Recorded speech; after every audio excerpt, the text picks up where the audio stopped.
We are probably the best podcast in the world. The most professional, for sure. Easily the most professional. If anything, I dare say... Oh, I have to hit the other button. Hold on. Oh, wait. There you go. Oh, shit. The wrong one. The best podcast in the world. There you go. Enjoy that intro, everyone. If you're new listeners, you might be wondering why we are so inept and devoid of any kind of professionalism. There's no new listeners. I don't think you have to. You're right. I don't know why I'd think it. Well, no, we had a new one in Discord.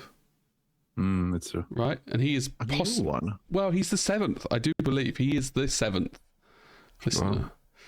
Which means I'm going to have to annoyingly upgrade all the t-shirts I've had made. Yeah, I was going to think, like, what? I mean, at this rate, we're going to need to be like, I'm the 25th listener. No, they drop off, don't they? That's how they replace each other. Yeah, the consistency is when you have an intro like that, you know, you lose. Like we lost, what was it? Something stupid, 300 subscribers when we did that AI picture that I uploaded, and we've still been losing them since. We lose like 10 a day or something, right? So it's impressive, to be honest with you. And ironically, when I stopped posting videos and we did your journey, Martin, it's the first time in months that our subscribers actually went up. So welcome everybody. Do more journeys. Yeah, right. I actually forgot that I really want to do that. Of course, we have an abundance of things planned. Insane, like you guys are in for an absolute treat in the amount that we have planned. Yeah, I can't express in words how much we have planned. People would value us a lot more if they knew how much we prepare. Like, yeah.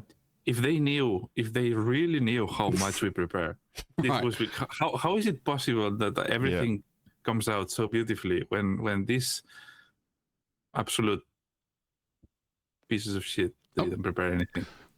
Well, prepare more than I would say on average Olympic athletes. Like if you think that they're training hard every week before these episodes come out, we're in podcast mode. So the funny thing is, 6 days of preparation for 1 day recording. We actually we quit our jobs to concentrate. No, right.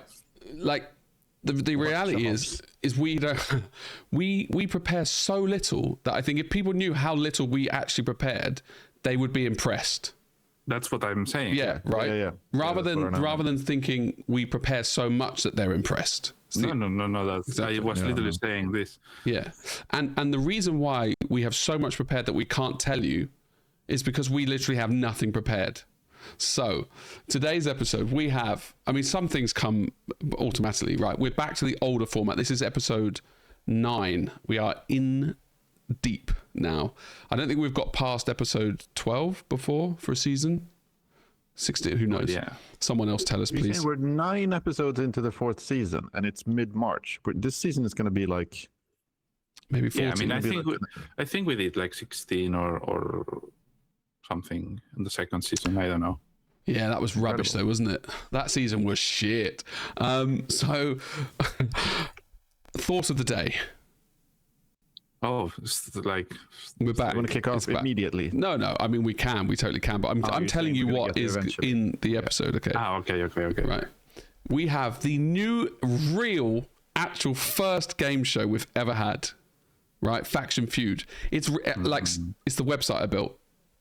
Okay. Oh, nice. It tracks our scores, so we'll start 0-0 now. Okay. I can pick. I've written an admin system for it. Okay, it's good. And I click. I am on a panel when you guys, and you'll see the face of it, but I will be at the back controlling the strings. Okay, but I'll still say the questions out loud, right? And we have a scoreboard. We have all the possible answers, and when you give me an answer, I'll click it, and it will go, and then it will give you the right one. It's fucking good. So we will all see the reason why you don't paint. So, we have Taskmasters. This is a very active Taskmasters would be my fucking rundown of what this Taskmaster. We have Taskmasters that passive. What do you mean?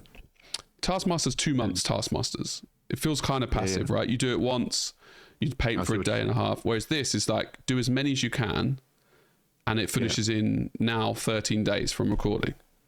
Crunch time. Please like, subscribe, and share. It really helps out the channel. Who are you?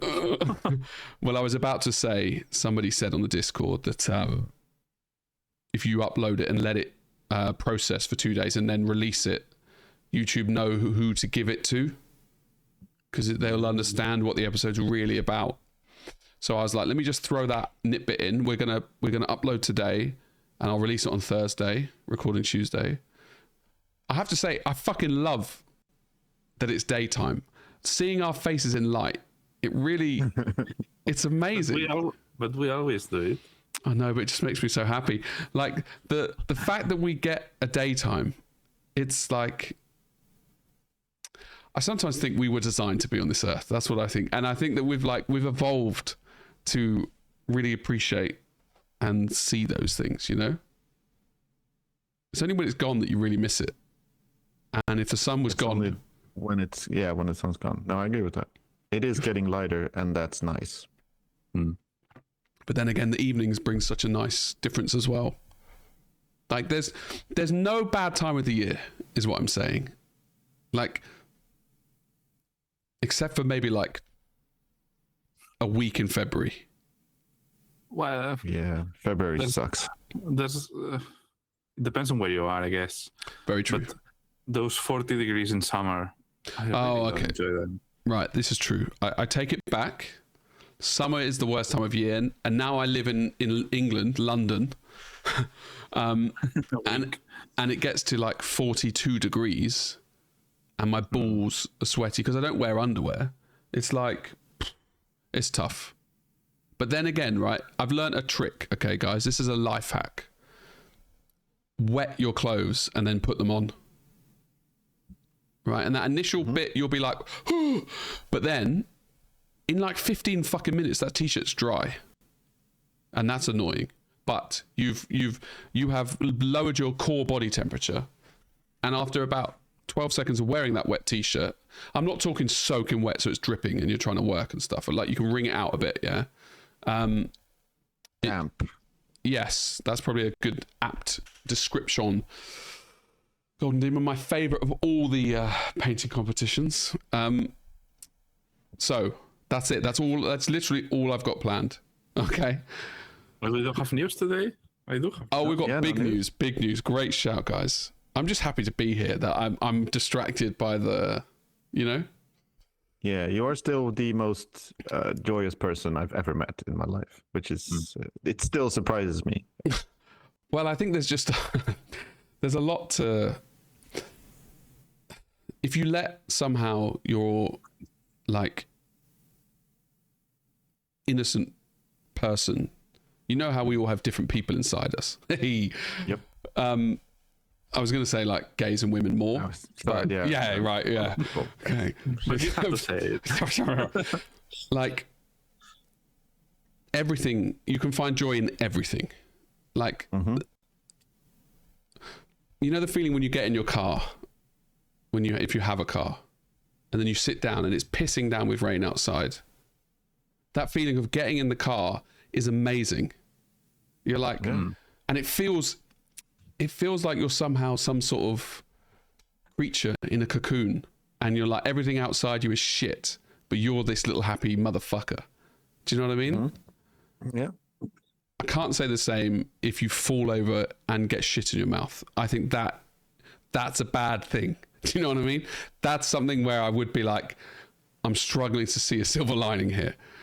So I think you would, you of all people would find not a silver lining in like specifically that brief moment when there is shit in your mouth, but you would take something good away from it. I think you're the kind of person who would later on, you would be like, actually, that was the best thing that happened to me today because of this and this and this. I don't know how that would happen, but I'm absolutely sure it would. I mean, you would literally explain it happy and laughing, and we all Yeah, laugh. So that would not have ruined your true. day. That would just be like an absolutely insane thing to happen to you. Oh my god, have we had the conversation about ruining days? Have we had that yet? Have we spoken about? So I don't think. Oh god, we should go into the episode. Really, it's fine. We already have it. Yeah, we should torture our Patreons with this kind of stuff. Right. Oh, you're right. This is perfect. No, but this is the only reason I turn up to the podcast, to do what we're doing now. Yeah.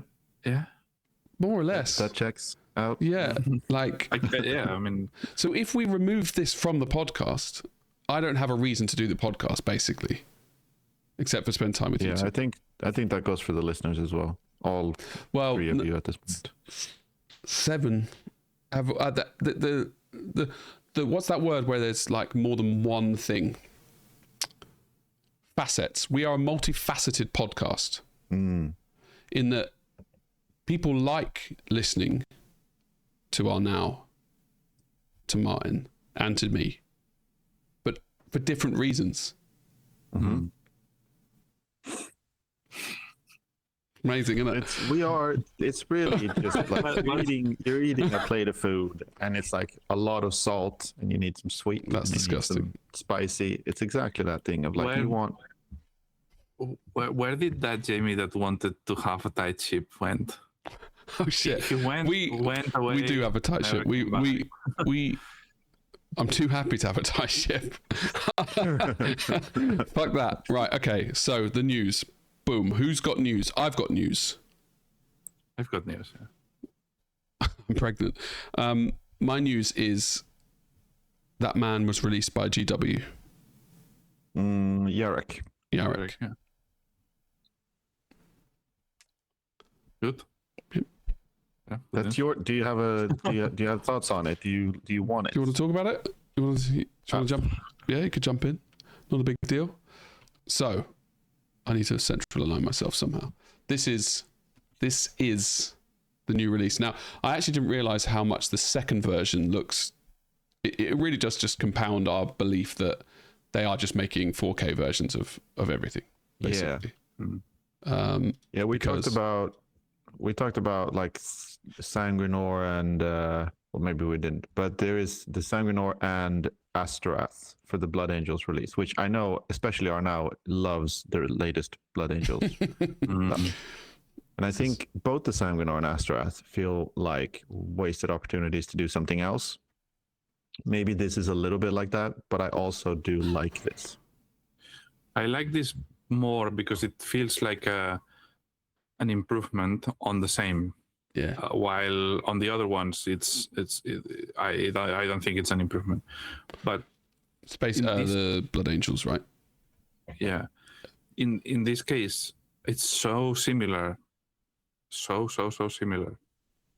I mean, it's identical. It's almost identical. Yeah, it literally is identical, basically, with some movement and some. When you said like the 4K upgrade, I mean, it's easy to look at all these details, like the flowing cloak and the sash, and how like just nicer everything is. And I mean, those are like almost objective upgrades or improvements, right? There's not much you can really say about like, oh, I prefer the newer version because it's better. Like clearly it is, but I really like the 3rd edition one. I guess we should call it the one on the top right. So yeah, I'm a little bit like this was probably a pose and an idea that was worth keeping. I think there's a few interesting changes. Like I kind of miss. No, wait, I don't. Never mind. I couldn't see the sword, but I just realized it's right there on the left. I was wondering where his saber is, in his hilt, rapier or whatever it is. Yeah, I wonder if. I wonder if the little symbol right on his in the middle of the sash, they've changed that to a Black Templar cross. I wonder if that's a Black Templar thing, because he's best buds with Helbrecht. Interesting. It is interesting because on the 2 other versions he has it. A part of me like thinks it's great. I see the benefits. I'd be a tiny bit annoyed if I already had the old model and they have just graded it, right? Like I see it, being a good thing, but also a bad thing. It's basically like my Phoenix Lords. The Phoenix Lords that I liked the most were the more slightly tweaked from the old ones and more dynamic. And obviously this has more dynamicism, whatever. But maybe a new pose would have been cool. I don't know. It's a lose-lose actually, isn't it? If you're the studio, if you do a pose and everyone says it's shit, then they'll be like, "Oh, I like the old pose more. You should have done that." And if you do the same pose, you're going to have people complain that it's too similar to the old one. Yeah, I'm not. It's interesting as well. With I think a lot of people would go like, well, that's the classic pose. That's the OG pose. But it's always like, well, there's a previous version, and what is where does that line for like classic things go? I mean, that Yorick, the one on the top right, is 25 years old, 26 years old. More. So like it's been around for a while. But the one on the far left to me is like that's more of kind of closer to that sort of old Hammer vibe, that maybe they want to flirt with that type of nostalgia these days more. Yeah. Well, yeah, that was my news. Nice paint job as well. It's a very nice paint job. Yeah. Oh, you're welcome. Do you have more news that requires this monitor open? Oh, I don't think I do. Do you are now? No, I don't think so. We don't really have any more releases to talk about. Any new cool shit? Yeah, I don't know how long we spent on that, but I don't think I'm going to buy one. No one asked me, but just telling you. But do you? I mean, you generally don't buy anything that isn't Eldar anymore, right? Not true, mine. God, I wish that was true. You should see my have you seen my cupboard? I have no idea where you're at with like new releases and impulse buying. Say what you will. I don't know. I'm saying it. I want to know where do you stand with like when a new thing comes out that isn't Eldar? It's hard to say. Buy a lot of it. Like, I'm gonna keep trying to talk until I can find a photo to demonstrate. Where, do you know what I mean? I'm literally stalling for time right now. Yeah. So what about you are now? How often do you see a new release that isn't for one of your weird current army projects that I guess you have, or how often do you buy something because you're like, I like that thing, I might want to paint it at some point in the future? Specifically Warhammer. Almost never. That's what I thought. Yeah.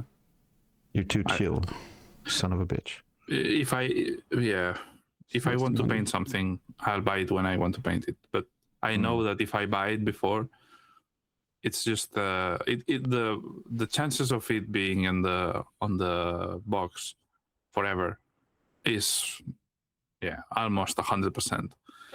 So until I am going to paint it, I'm not going to buy anything. It's just because I don't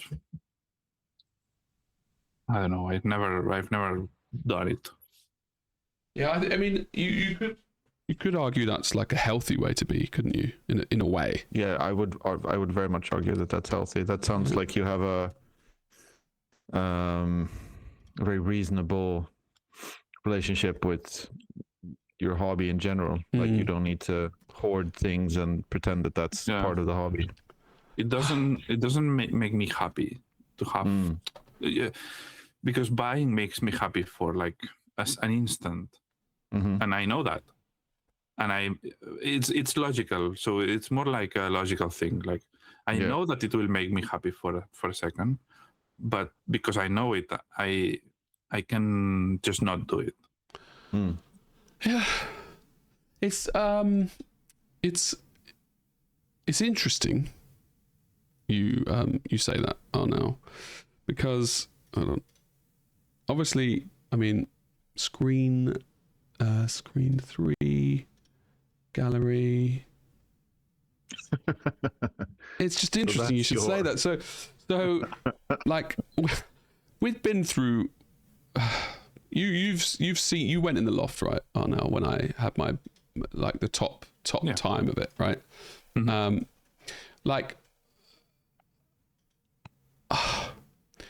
It brings me huge joy to have a collection, and I've tried to like understand where it comes from.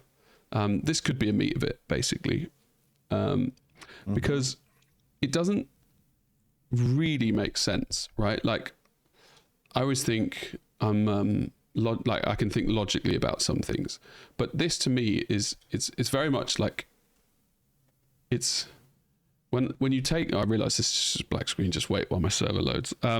Like. It's so much more than even I know how much it is, and I'm still shocked when I see these photos. Yeah, like this, like. But this is two different things. If you want to get into what you were gonna say, go ahead. I was thinking of a different aspect of it. What's your? Well, yeah. I mean, I was going to jump in, but you can start. Yeah.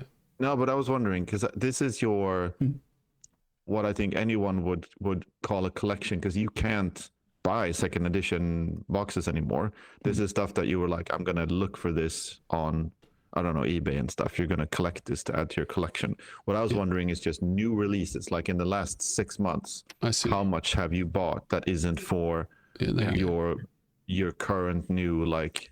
Oh, okay, so you've got. You're looking at. Yeah, okay, I see. So you're literally buying everything then. You've got the Space Wolves, the Slaanesh. Okay, yeah. Well, that answers my question. Yeah. You buy pretty much everything that comes out. Yeah. So cool. Yeah, basically. Wow, it's even more than I thought. That's incredible. Can I ask you a question without seeming Of course, why?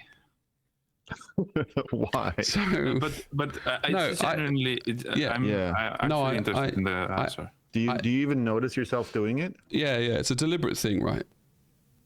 I'm just gonna scratch my eye.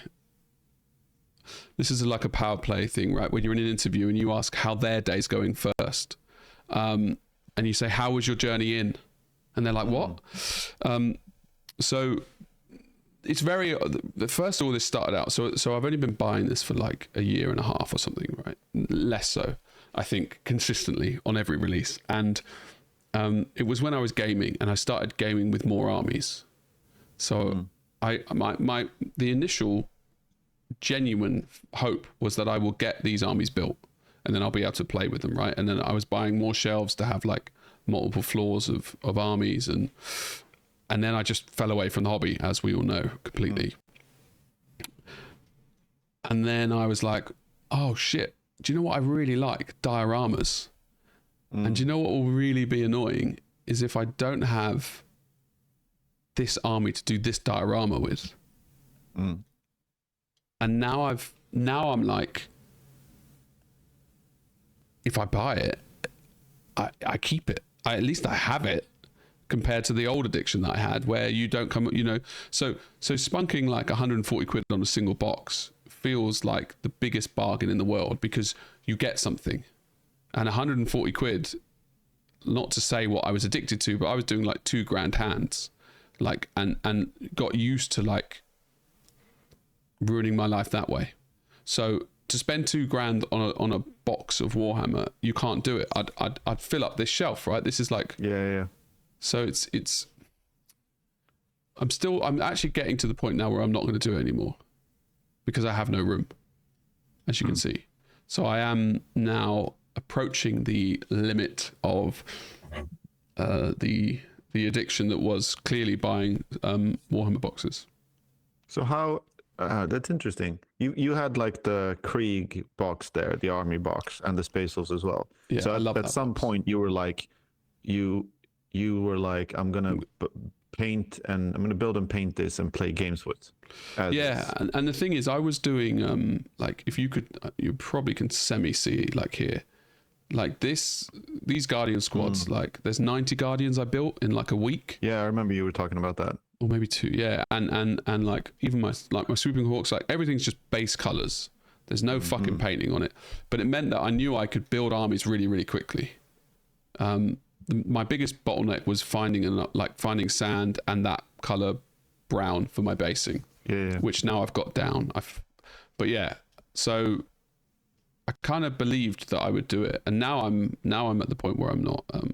Yeah. So yeah, it's I don't know if it's an addiction anymore. I guess it is when you buy 20 boxes. Well, Well, I mean, for me, it's like I do have everything that is Warhammer that I like, but it's the stories saving it for me. You know. So Yeah. The what? Oh, I see what store you're the saying. shop. The stories is storing it for me. Yeah. So my storage unit. And you can collect it whenever store. you need it. Yeah. Exactly. I just have to pay a fee to subtract it from the. But it's literally that. Yeah, and that's where my fear is, because I'm like, this box now, I mean, I didn't like buying these single characters, but when you buy the army box, I got like the 2 characters and blah, blah, blah, and blah, blah, blah. And I mean, we've had this conversation. I agree with you now that like buying something at discount is something you don't need versus spending 50 euros on one thing. You're still spending maybe 110 more than you needed to. It's not even their marketing, because they don't fucking market it. No, but it is how capitalism works. They will make you buy the biggest amount possible in the shortest amount of time. That's how it works. That's how the world works. And Games Workshop are like notoriously averse to discounts anyway. Like they don't even they know they don't have to lower prices or do bundles or anything like that. They just maybe army deals like that. You get a little bit of a discount on the characters. These are cool because you get the codex with them. But now I'm not playing, actually. It's pointless. And now I built the website that has all the rules for free. I don't need to buy codexes anymore. So that's that situation. This thing, I'm annoyed. I don't know where the actual like photo of the move is. That's what I was looking for. Like there's anyway, long story short, I am selling all of my collection in the UK. So I've kept maybe 2 of these or 3 of these boxes, right? And then 25 of them are going to Troll Trader. So I've like got my head round this concept of like letting go, where, and this has been like it's my new t-shirt, guys. Yeah, I mean, you're just looking at my photos now. So they're all the photos I took of the collection. And like, oh, wrong one. Hold on. There, that's the selling part. So it's like 25 of these boxes, right? And I thought for the longest time, and when I go through, like that was it. The question was the happiness thing. Okay. It feels like some weird like safety net that I had here, that I always felt like I could go, like I'd look forward to going to my mum's, and part of that would be that I'd just go and rummage around these collections that I forget that exists. I mean, obviously I know it, but my daughter just blowing go the other way. There you go. Like any, I can't remember what I was saying. I can go back. You enjoy having the collection, so you can actually and I rummage through this, and I'm like, there's so much cool shit, right, that I have no memory of having, even though every time I go there I see them.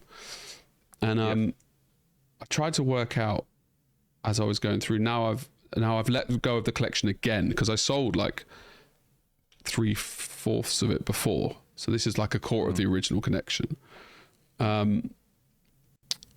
And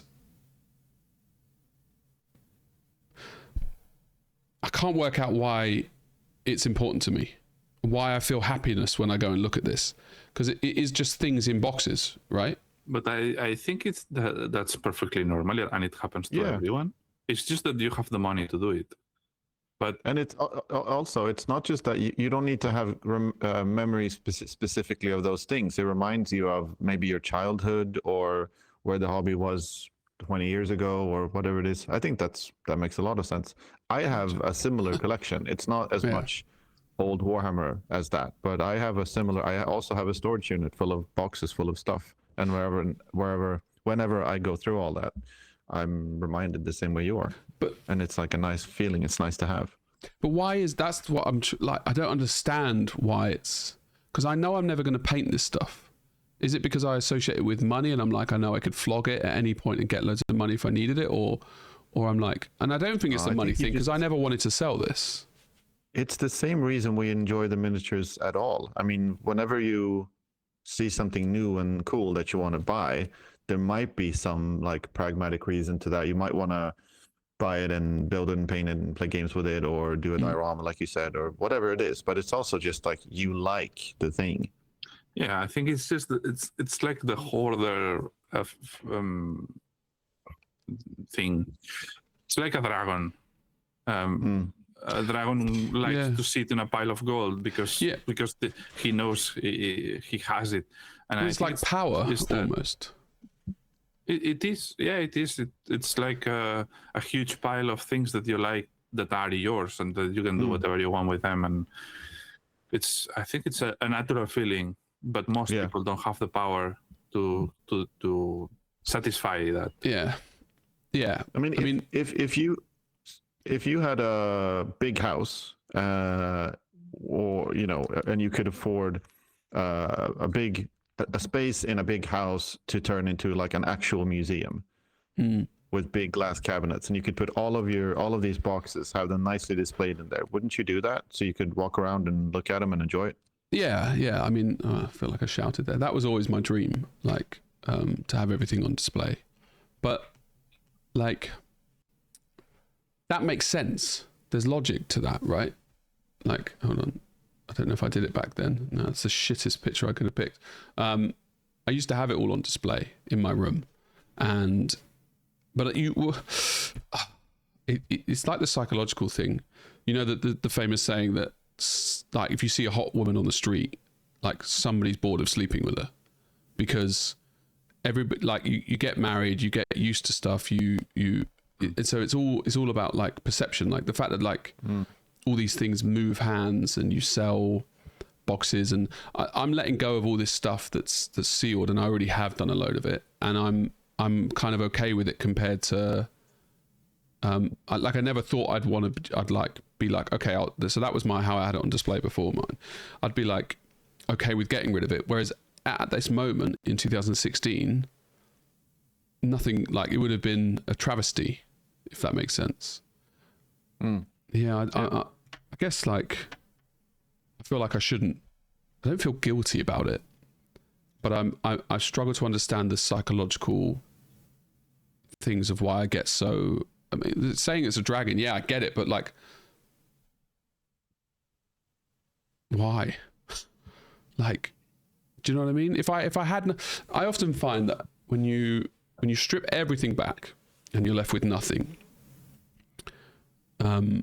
you feel more refreshed. Like, let's say when you clear out or you move house or something, right? Or you lose all your progress in a game and then you start from scratch. There's so many more, like, your focus becomes easier to focus on something. That makes sense. Like, whereas, and all this stuff that you had in the background, you just forget about it. It's gone. And you're like, okay, cool. So if I got rid of all of my Warhammer right now, all the paints I own, every model I've ever painted, would I feel sadness? Maybe a little bit every now and then, but not really. I'd be like, okay, sweet. Now I can really focus on what I want to do. I can make the perfect collection. Like, so if I'm able to, like, do that, and that's kind of what I've done by selling it, but I kept a few boxes and I'm recreating it here. So yeah, I'm basically fucked. I think it's the same as, I mean, it's the same feeling as hoarding, that because you said safety net, and I was thinking, why does someone hoard stuff, junk? And it's because they may use it later, or they need that safety net of feeling that, I don't know, they will be covered if they need it. And it's probably the same. I to be fair, I have no idea because I don't experience this very much.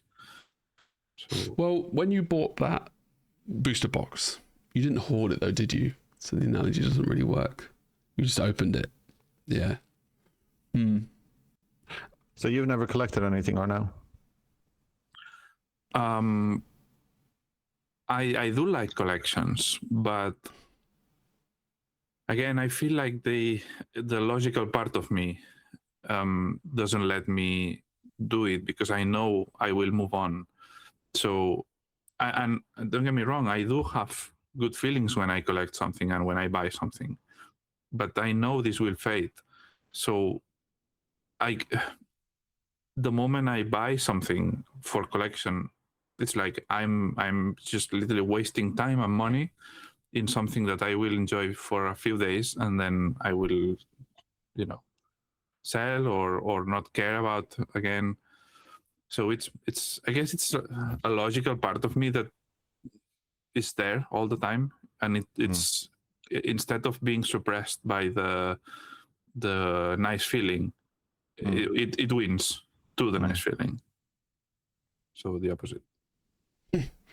Probably better. I realized the safety net feeling is what it is when I go into that shed or the garage, or it basically I get the exact same emotions I do when I buy something.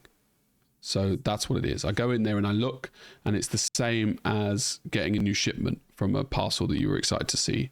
So I guess now I've worked that out, I need to work out why I like that so much. And like, is it superficial? I don't think it's superficial. I think it's something slightly more deep. I also, like, my childhood, we had no money growing up, right? I think my mum and dad, they had like $1,000 every quarter or something to feed the 3 kids and themselves, because that was their grant that they'd get, and they would both study. So we never had, but the thing is, as a kid, I never felt like we ever missed anything.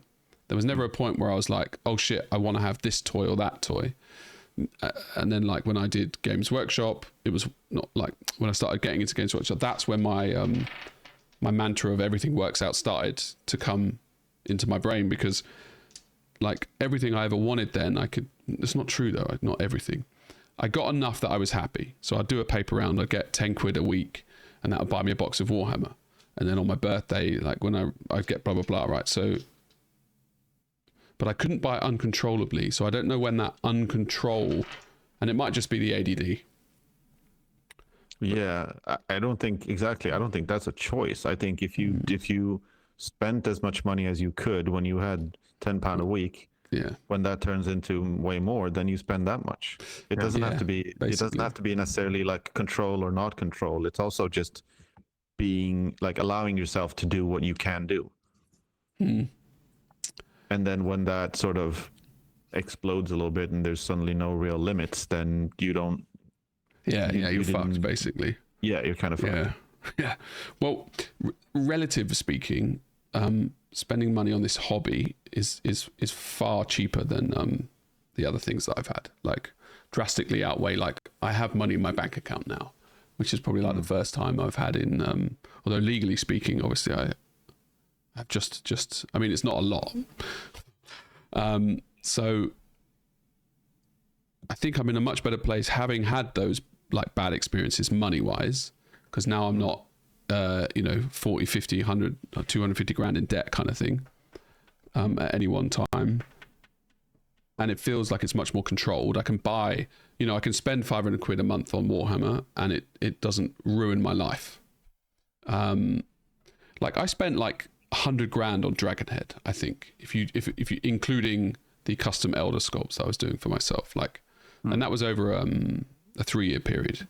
Like, that's not a normal amount of money, and I can't afford to do that now. I'm much more conscious of where I'm at. But like when you take a step back and you do those numbers, even for that was like good.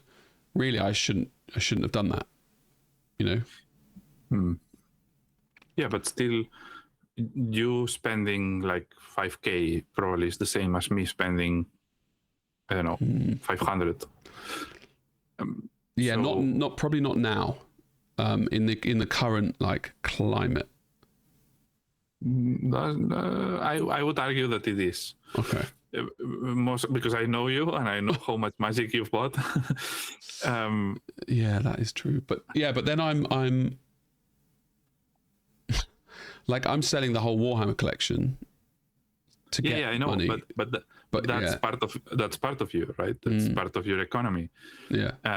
And I don't have all these things to sell because I haven't you know. Yeah, So no, your whole worth, your whole net worth, or however it's called, it allows you to do these things and I get you. and to not being. Well, so the other issue I have is because everything does always work out. I don't necessarily, and I have learnt that sometimes that saying isn't like it's still relative to the things that you need to apply to. Like now, everything you did work out, and I did spend, and I did owe like 550 grand and stuff, and everything did work out, but it took 10 years to work out. If you know what I mean, like it wasn't like, oh, it just worked out next week. It was like you have to wait a while for that thing to work out, but it worked out, and if anything, you learnt from it. But the yeah, I do get what you're saying, and I don't have any like. I think I would like it in a way. I don't have any regrets or annoyances about it. No, I think I've learnt lessons, and I'm exactly where I want to be on like spending right now, and that is good. Well, something that I noticed is that you are very conscious about what you spend. Even if you spend a lot, you still compared to before. Well, compared to anyone, a normal person. Oh. but I still think that and I before is that you are conscious. One sec. Yeah, I was saying that I think you are conscious when you spend and you don't want to spend it. And actually, I think you are afraid of spending now a little bit. I hope that would be good. I heard you saying that you are afraid of spending or you. So it's a slight change in your attitude, I think, in this sense. Yeah, I think if you can't learn from that lesson, there's some. I mean, it was already bad, and if you don't learn from it, then it's borderline terrible. Yeah. I hope. Hopefully, I have. Yeah, I would really love to know what collections other people have, and how much they have, and like. You know, from those 7 guys that we know, or strangers, I guess, some one-time listeners. You know. Yeah, I'm curious about where people draw the line between like bits box and collection as well, because you mentioned the term sealed and it being, and I would agree that that's where it becomes a collection. It's like buying or saving, I guess, sealed boxes, and having something. For me, anything that I would count towards collecting would be like from 20 years ago, not maybe just a random box of Space Marines from 5 years ago, you know? Yeah. Well, I'm always amazed at the fucking timelines. I look at boxes or albums or things, and I'm like, wow, 2007, like that feels like something that's modern, and actually it's 19 years ago, and you're like, phew. Yeah, it's crazy. Yeah, and I with this stuff, I don't know. It's you always sound like just like an old fart, but it's funny when I hear someone's like, yeah, you know, I these are like the OG old Primaris Marines from Dark Imperium. I was like, OG, like that's brand 3 years ago, but it's not though, because it's 8 years ago. It's already 8, yeah, and that is hilariously like weird, isn't it? Like the Wraith Knight, 2012, I think 2013. That sounds right, yeah. And that's like, 13 years ago. But I remember that coming out and being like, I look at it and it still feels new to me. And like, that's that new Wraith Knight that just came out. Yeah, it's one of the more recent Eldar releases, for sure. So that, I think that's a part of me thinks, would I be happier? And then I'm like, would I be happier if I got rid of all my collection? Like, but actually I think it's the wrong question. I think would you have more focus in life if you didn't have these things? Would you know? But I guess that's a hobby as any other hobby, and your mind would go to another hobby. So I don't think that changes. But because I don't understand this, I don't relate to any of this in the sense that I don't need that box nostalgia, and I don't understand it. Yeah. Yeah, but I'm not doing it from nostalgia. I've got both sides, right? That in my Sorry. Well, the current one isn't nostalgia. The current one is models that I bought in the last 2 years. Yeah, I agree. But when I hear you talk about collections and sealed collections, my mind goes to why, and why would I do it? Either a speculation, either nostalgia, and I struggle to find a third one. So, but honestly, Arnau, I mean, with a lot of things, you are able to tap into logic and reason. That's all it is. But, you look for something that makes sense, and that's how your life. But is that shape? But that's born from necessity, isn't it? But I do enjoy, for example, art collections. So my cabinets of figures, I enjoy them immensely. So it's not like, and this has zero logic because I would never do anything with them. So it's just an amalgamation of painted things. But with products, I don't understand it. But if you had, sorry. Well, no, and what I'm asking is, or what I would like to know, if you can answer that, is what's the difference between like collecting boxes for you and collecting artwork, because you have both. Is it the same? Is it, and if it's not, where does it come from, each of them, because I don't really get it. We're gonna have to jump back to the gallery. So I have a pretty big Elder artwork collection, and it started off in 2016 when I emailed Jeff Taylor and was like, do you have this artwork still? And he had a website, right, which sold all his artworks, and it was Elder cover art from 2nd edition and 3rd edition, and I really wanted to get the 3rd edition one, and they were £1,100, right, for each artwork, and they're huge, they're like a meter by 60 centimeters each or something, maybe a bit more than a meter. I couldn't really afford it. I didn't have much money really. I had a decent paying job, but still £1,000 was a considerable. I was like, I can't just afford that right now.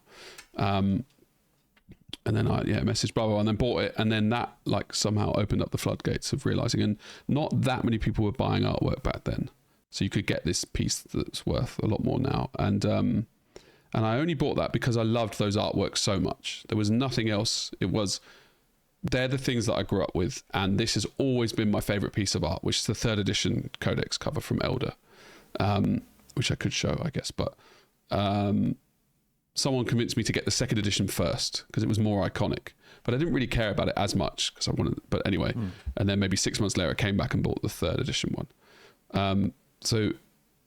And I remember opening that box, and it was amazing, and I put it straight up on my wall, and I'd look at it for hours over the course of blah, blah, blah, right? Finding details that I hadn't seen, and how did you do it, and blah, blah, blah. Still wasn't from an art perspective, it was just from a feeling perspective. And at the same time, I was collecting sealed boxes as well. That was the peak, 2016. I think I started buying that stuff in 2013. And the boxes was purely driven on nostalgia and a feeling of missing out, right? As a kid I couldn't get this, so I really want to have this so I can hold that box and be like, holy shit, I've made it internally or some shit, right? I didn't need to do the gallery at this point. I could have just anyway. And then you get to the point where you're buying collections from people, so whatever much it might be, and that feels amazing because you're getting a bargain because people normally sell collections cheaper, and you get home and you open up these huge boxes and they're full of nostalgia, and it's holy shit, this feels amazing. And then you start getting a collection that your room can't fit, and you're packing boxes behind other boxes on a shelf so you put the best stuff at the front, and then in a year this is still sealed boxes. You're only buying because you're buying. You're not buying anymore because the hunt is the thrill, right? It's got nothing to do anymore with the boxes themselves. There's no more nostalgia really. You're literally at the peak of my purchasing, I was probably spending 5 hours on eBay a day. Like, I would literally, I'd have the, not filter, but I'd have the thing up and I'd hit refresh like every 5 seconds. So the hunt is the hobby. Basically, yeah. At that point, but that's not how it started off. It started off with pure, yeah, of course, yeah. But that at that point, yeah, and the hunt was the hobby, and that was why I was able to collect like whatever the. I don't think I showed the picture off in the end, did I? Like, it was a kilo. I weighed it, right? I don't think I've got the weighing scales on this photo, but there was literally a ton. A ton. It was 1,000 kilos of Warhammer is what I had, and that's plastic and metal and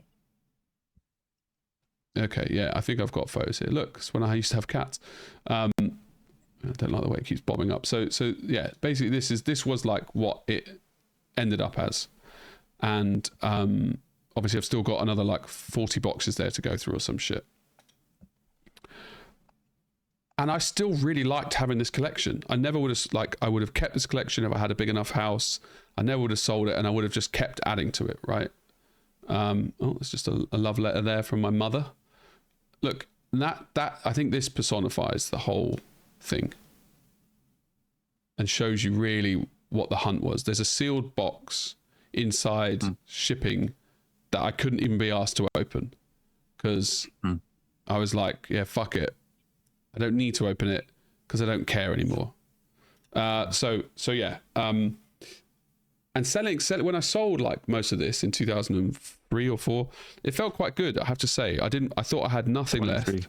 23, and I was like, it felt liberating in a way. I was like, that's gone. Like, oh yeah, look, you can see the weighing scales. That part of my life, like whatever that thing was, is like over. And obviously I found out I had shitload left that I just hadn't like collated or gone through. And even after all those lessons and all the addiction that I had, like looking through these photos, I would like it back, ironically. But yes, it was literally the chase. It was emailing people, finding shops that might have closed, scrolling on eBay. So it stopped becoming the hobby. Except when I went and looked at the stuff I had, when I really like went into the loft, then it was still the hobby. Like I say now, when I go through like this stuff, I look through it. I feel like happiness, but it's some sort of fake bullshit happiness. No, but no, everyone would. Just think that is a very normal feeling. I mean, it's just it's like it's a pile of things that you like. How would you not? Yeah, that's true. That is true. I think that kind of it answers the question as well of why you were doing it, and like Arna was asking about the sealed boxes. It's the hunt. It's finding something that someone else has and that's not easy to get and cheap. And don't you? I think that could be absolutely anything. I've always had a general like blanket understanding of people collecting things because I've done it myself, and I know that it's not the thing that you're interested in necessarily. Isn't it? It's collecting. Yeah. And what happens when you lose interest of that? Okay, what happened to me basically? Like, well, yeah, but without going to the extreme, just as a concept, when you're collecting something and that collection loses part of the charm once you have it, I assume. Yeah, well, that was where I was actually. I've forgotten, but that was where I was going with it, like, and then the artwork as well. So, I mean, you all the gaming, I've lost that, and then I replace it with Pokemon, and then I replaced Pokemon with Magic, and now I'm in Magic, and I'm doing the same thing, by the way, that I did with Warhammer Sealed, that I am doing with Magic now. I've got like a decent sized collection, and I guess in me specifically, I'm so grateful to have these products that are still there compared to what the other addiction is, where you literally all you end up with is hollowness. And so it's not your question though, is it? Right? No, you wanted to, no, because you are comparing it how it's better to the other one, and I'm trying to understand from zero, right, from being a new person on Earth, what happens with that collections, what gives you, or You mean internally? How do I feel looking at something that I care nothing for now, or like, do I sell it, or well, actually, my question is first: if you care about it later, maybe 5 years after you've collected it, what is your feeling? You know, well, I mean, a better example, I mean, maybe is what happened to me in painting, because I wasn't painting to paint, was I? I was painting to achieve something. Because the answer on the sealed is I still fucking love the seal collection, and I look at the photos and I'm like, this is brilliant. Like you know, I look at this, and even though I was just there last week in my mum's flat, which is in England, house, I have the exact same feelings that I always thought I would, looking and going through, and Albert's there looking through, and he's got probably the similar feeling, maybe slightly different because it's not his, but he's looking through and really enjoying looking through, right? The same way I am. And I don't think that would ever go in this hobby. I stopped collecting. I haven't bought anything sealed for fucking years, but I'm still there. And like I was talking to the Troll Trailer lad, and he was showing me photos of like this collection he has to go and pick up. And I was extremely jealous. I was like, oh fuck, that's amazing. And he's been doing that for 15 years by it. So I think the availability stops and the reality kicks in that you can't keep doing it because A, you don't have room, and B, you can't spend that much money anymore. But if I could go back to it, I would. But I've also got other hobbies that fill that void, right? Like right now I'm balls deep in Magic, and I want us to play ideally for 8 hours a day. Yeah, but Magic is different because we play with it. But it's not really. I mean, it is and it's not. Obviously, you asked me one question at Dark Sphere that it blew my mind. And we were joking with the store guy. Yeah. And he jokingly said something about a new thing that you did not even know what it was. And then you asked me, should I buy it? I was like, no. Why? You don't even know what it is. So why would you consider even buying it? I see. You know, it blew my mind. Why would you consider buying like something that it was worth 300 or I don't remember. Right. It was like a box of, I don't remember, something oldish. But literally that I would never need, or like. Yeah, for sure. I mean, literally, we didn't even know what it was. Right. And you asked me that, should I buy it? And I was like, why would you? Well, I feel sad I didn't buy it. The question was not, should I buy it? The question, you were about to buy it. And then you stopped for a second and was like, yeah, should I? I see. I was like, why are you even considering it? Yeah, well, that's because buying things, I've completely, like, I bought 90 quid or 80 quid's worth of Magic when we were there, right? And I didn't even think to ask how much it was before tapping the thing. And then when I tapped, I was like, hang on, how much was that? And we both laughed, and he laughed, and everyone was just laughing. And it was like, you said separate the, I'm comparing, but it's so hard to not compare because my whole view on money is so skewed now.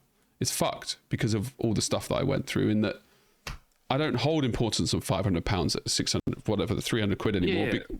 Because that, yeah. Yeah. Well, because I know what it's like to have loads of money and then lose loads of money, because I don't have that same income that I had, not even half of what I was on back then, right? But I don't feel any different from today as I did back then, if that makes sense. Like, I don't feel like I've got less money. I don't feel like I had more money then. Might have been the things my head is fucking shiny. Like, so yeah, I mean, 300 quid would have been like, I probably would. The thing is, with Magic, I have a lot of, I buy something and it might go down, let's say worst case, 30% or something. And then obviously inflation is making that slightly worse over time. But it's like, it's not a bad thing having a box of Magic compared to Warhammer deprecates a lot worse, right? You can't resell Warhammer in any capacity like Magic or Pokemon. So I'm like, I feel confident in buying these products because I know that the value is probably going to go up. So it's like I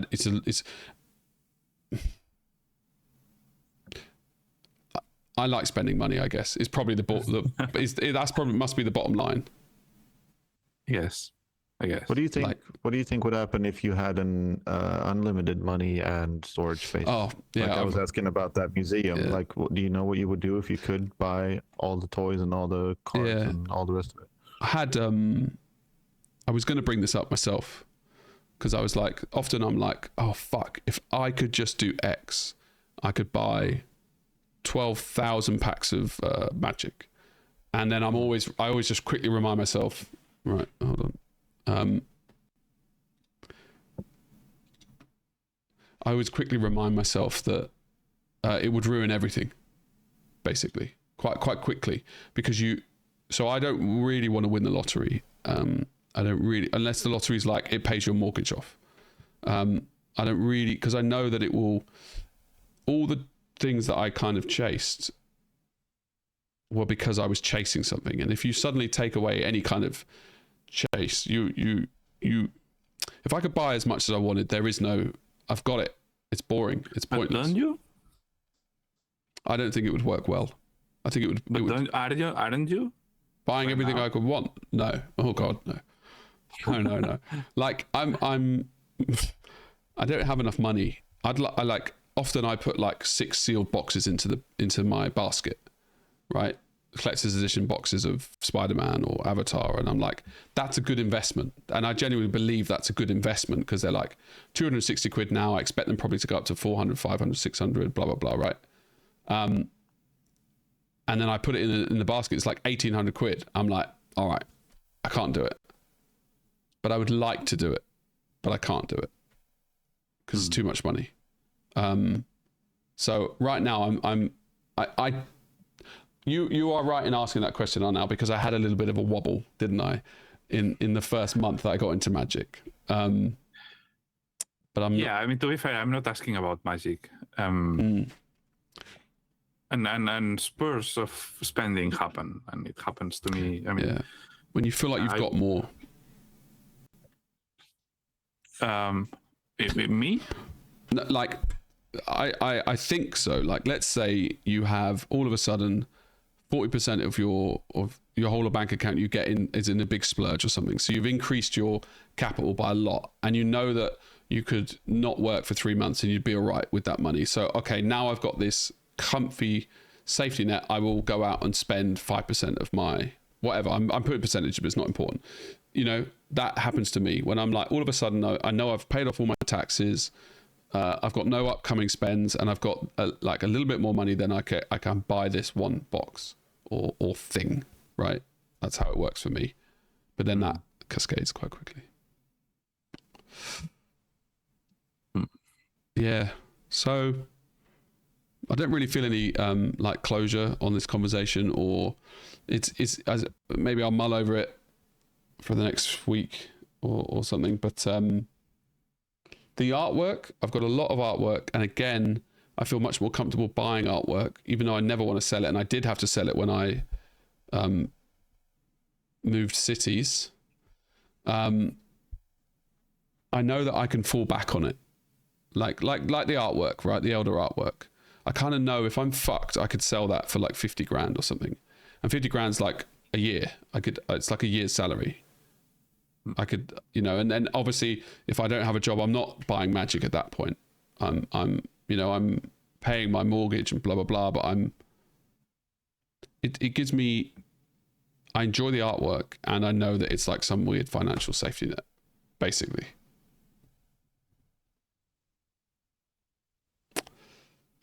So, no one's got any more, right? Any more on collecting? Yeah. I don't think I don't have any questions about your collections. Yours, Martin? No, I don't have any questions about that either. How far back does yours go?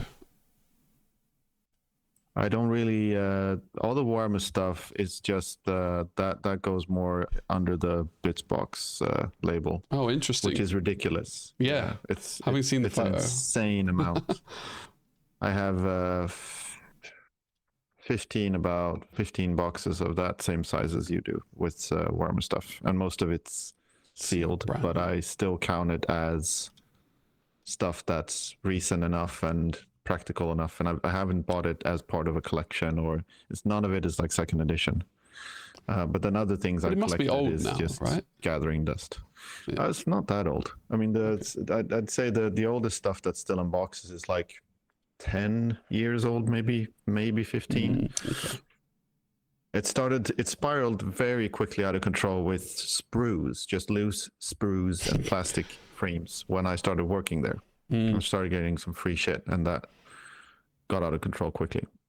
No, but I used to collect Star Wars toys when I was younger, and I've learned a little bit from that how I am with collections, but also it's been a good lesson in like what you were just saying about like if I had all the money in the world and I could buy all the cool shit. I don't think I would, because I know it's two things for me that stand in the way. One is it's not as fun as I think it's going to be. It's not as nice to have.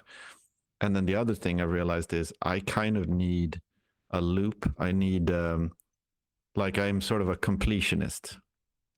Yeah. Like if I buy, like in a video game, if the game is like, oh, you've collected this one thing and it says like, 1-56, I'm like, fuck, I need to do this 55 more times now. I'm going to kill myself. I like to do that. And I it's like I bought, like if I buy, I buy a limited edition book, and again, it has like a number on the spine. I'm like, shit, I need to keep going now because there's a number on it. And there's no end with collecting most things. Yeah. There's no end. Like if you start to buy, well, let's say the second edition stuff. I guess maybe if I decided like I want to own every, well, like every Eldar kit from that was available to buy in 1998. That would be a finite amount. That could be a cool thing to have. You could fit that in like one shelf. Yeah.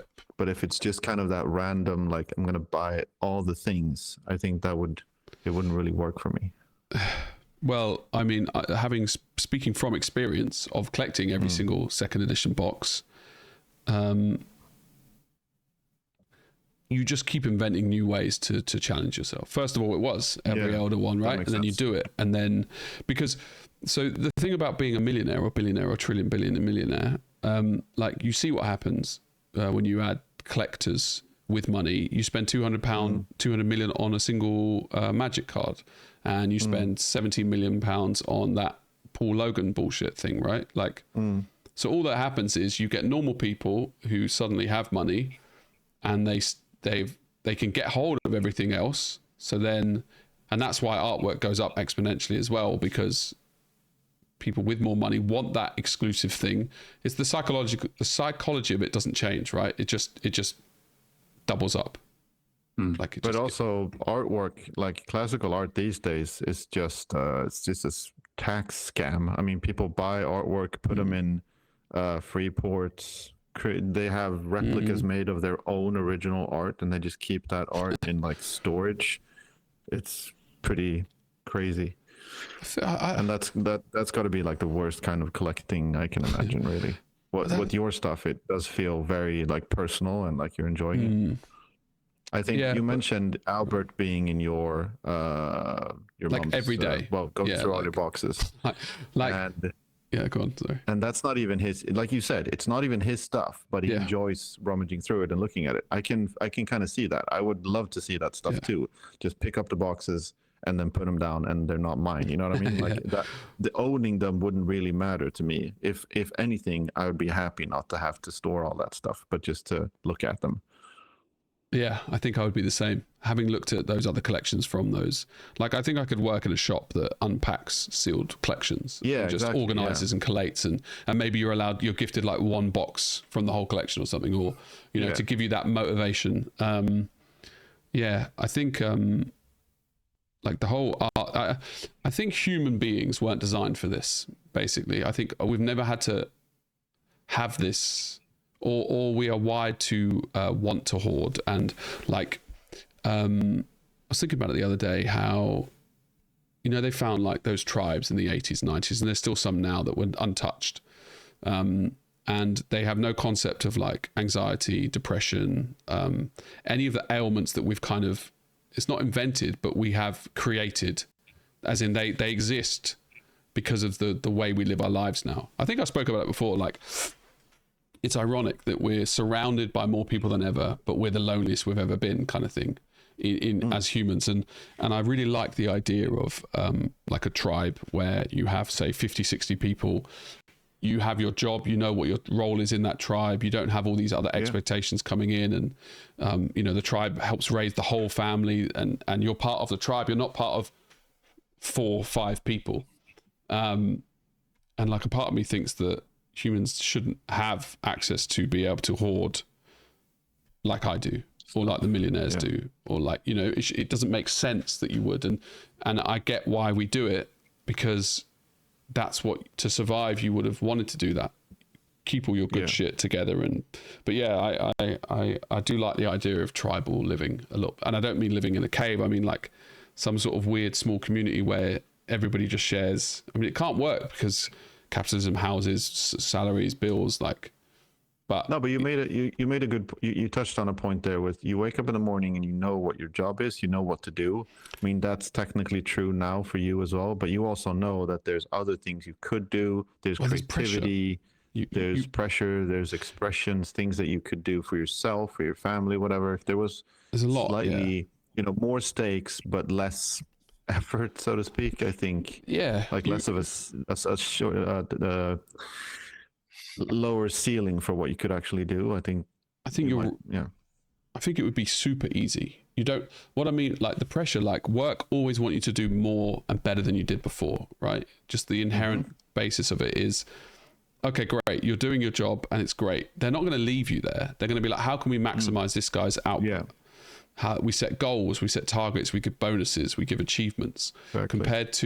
Compared to I'm a fucking blacksmith and I'm working, maybe blacksmith's bad because they might be armoring up for a war and then you do need to rush shit. But let's say go back further before you had that, like your day would just be surviving. If you're in a farming, right? if you're in a like an agricultural community and all you do is farm all day, I don't think anyone's going to come to you and be like, could you do as much farming as you do and also be the town doctor? Right, but also that would be annoying. And the chemist. But if you go even further back, like these tribes where they have no depression or anything, they will hunt for what they need and they'll go out, they'll kill it, and then the rest of the day they're chilling out with everyone. And I mean, I don't know the reality, in fairness, I wasn't there, I'm not there, but that's my concept of how I think. Like you'd have a patriarch, a matriarch, you'd have hunter-gatherers, you'd all have your roles, right? You know exactly what you need to do, and you know, I need to kill a deer for the next 4 days.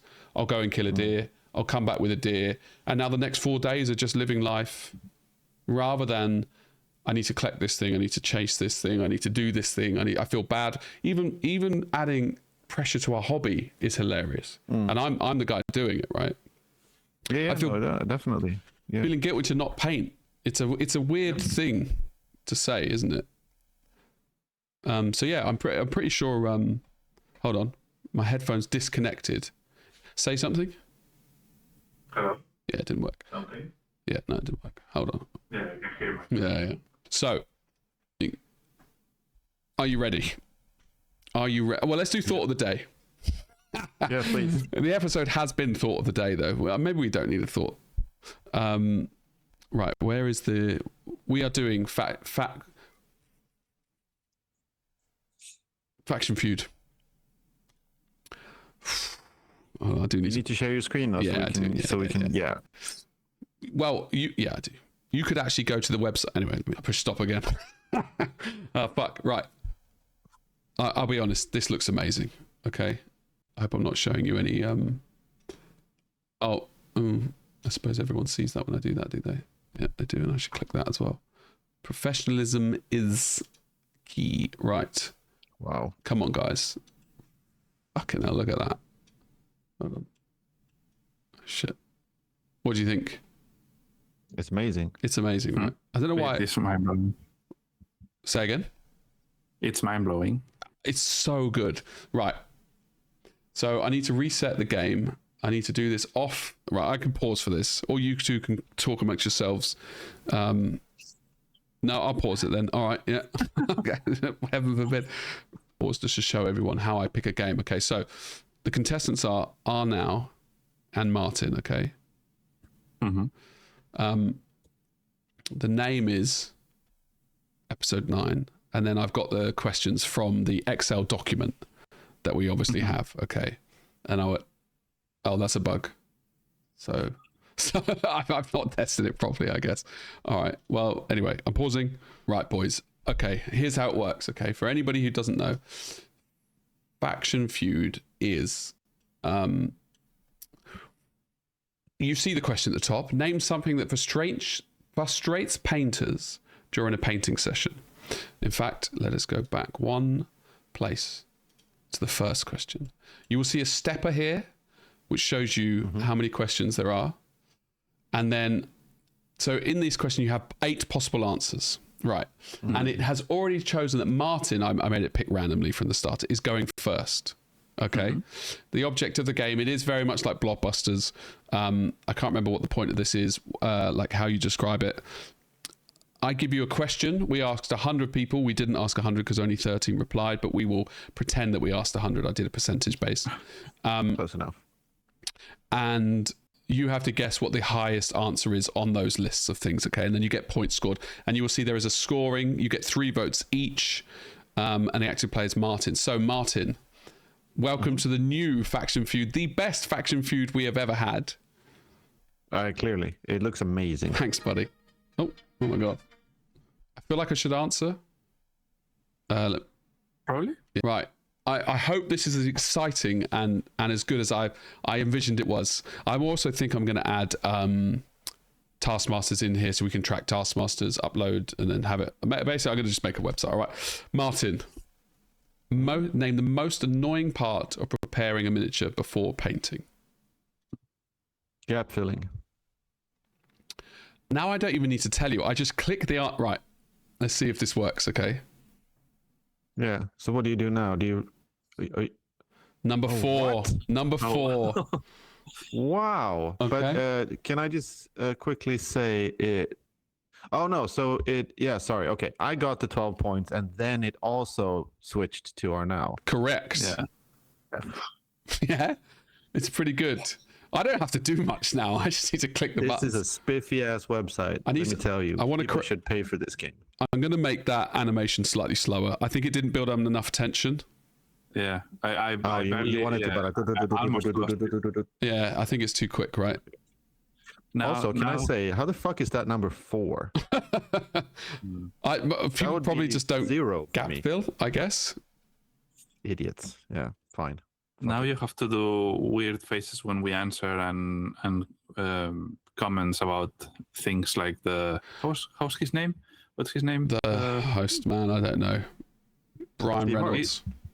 Yeah, Steve Harvey. He's actually 50% of why I watch this show. So you mean I now can be a real talk show host? Showman, yeah. Yeah, okay. So why? Like, I've never watched it. I don't know how it works. Like, he's obviously sarcastic bald, and yeah, and he's has a nice sarcastic mustache and gigantic white teeth. He's very sarcastic. And is he old or is he sexy? He's both. I see. Yeah, but not some weird pedo guy from like the 80s talk show host guys. No. Yeah, okay. So he's like a respectable guy that people actually like. Yeah. Huh. I should probably watch it and then. Okay, so I will mug you off on your answers then. Exactly. And do I ask you like, why would you say that? Like, what made you think to give that answer? Yeah, well, for example. Yeah. All right, fine. I'll be myself. I'm going to go to my alter ego, okay? Right, now, can you beat that 12? Number 4, I guess. I'll say missing parts.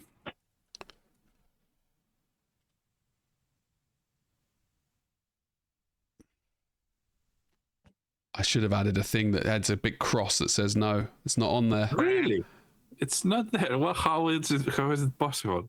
Yeah, I wouldn't have thought so either. I never struggle with missing parts. Yeah, I literally have never struggled with missing parts. Is crazy.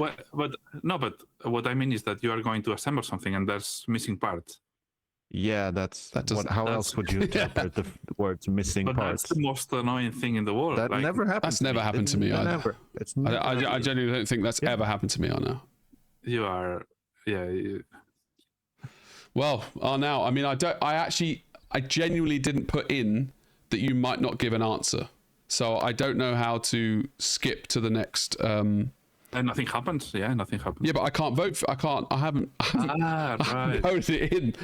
Right, I tell you what, oh shit. Hold on, are we still recording? I think I could possibly do it. We should just give Arnau another go. Yeah, let's give Arnau another go. I think it's a good idea, isn't it? Let's say mold lines.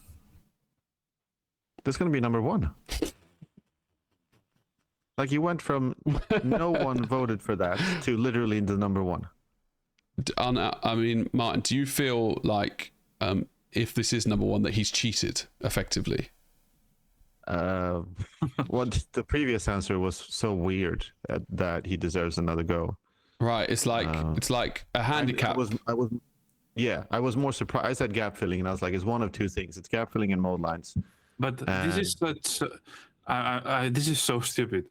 And then Mold lines. Arnau was like, no, it's when you don't have a milkshake in front of you. Like, Yeah, no one has these problems, Arnau. What the fuck are you talking about? Every single figure in history of humankind have mold lines, so it's not the most annoying part. It's just it is one of the parts that we have to deal why every it's single time. exactly. That's the most annoying part. That's why it's the most annoying part, because it's inevitable. Exactly. It's so consistent. I think it's the opposite. And gap filling you do have to do every single time. No, you don't. When you have a figure that has a really big gap, it's like, oh, this is fucking annoying because it has a really big gap. But that's why it would be the most up there on the... I mean, clearly the people have spoken. Right, well, here you go. Are you ready? Yeah. Yeah, obviously. Well done, Mark. Oh, now you've done well there to cheat the system. Yeah, you've done well. Yeah, you earned that. What's the other one then? I will be honest. I'll give you a hint. No, I won't. Not a hint. Some of the answers surprised me. Okay, I'm just preparing a miniature before painting. And the miniatures aren't always GW, of course. It's miniatures. Yeah, of course. Yeah, of course. Miscasts.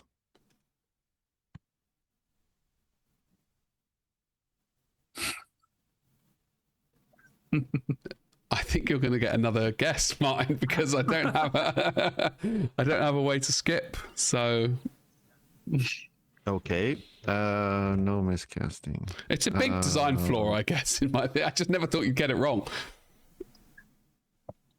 No. And now you're even as well, right? That's really good. You're both on the same.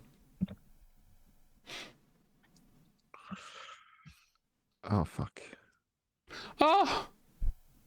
What's a miscast? Well, define what you see as a miscast. I don't know what people call it, but basically, like when the two halves don't line up perfectly, that would be a miscast. Is there a medium that happens more on? A medium?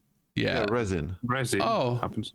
Oh, let's say resin prints then, or something like that. Resin prints or resin. Have a look at the board, boys. Yeah. I don't know what people cleaning resin. Okay. Okay. Sure. Yeah. Yeah. Cleaning resin. Such a general thing though. Like we do that with half the miniatures we paint, but okay. Yeah. Well, that's why it's the most annoying, right? Yeah. Yeah, I think it's. I will say that when two pieces don't match, like don't fit together.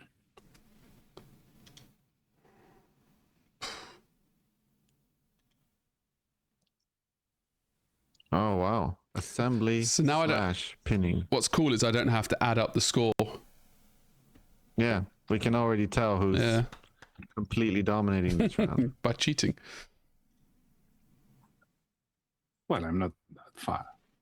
No, I think are now. Right. Well, you've still got one left, so you've got to get through the game show, boys. Do I only do one left, or do we? Oh, it says one vote left. Correct. Yeah, actually, it shouldn't be just 3 each. It's per question. Yeah, I know it's per question. Obviously, it's per question, but Oh, what? In the game show, you finish it, do you? You go through all the answers, do you? they have 3 fails. So when they do 3 fails, they change to the other team. Yeah, but we always did alternating. I know, Because you'll never fail.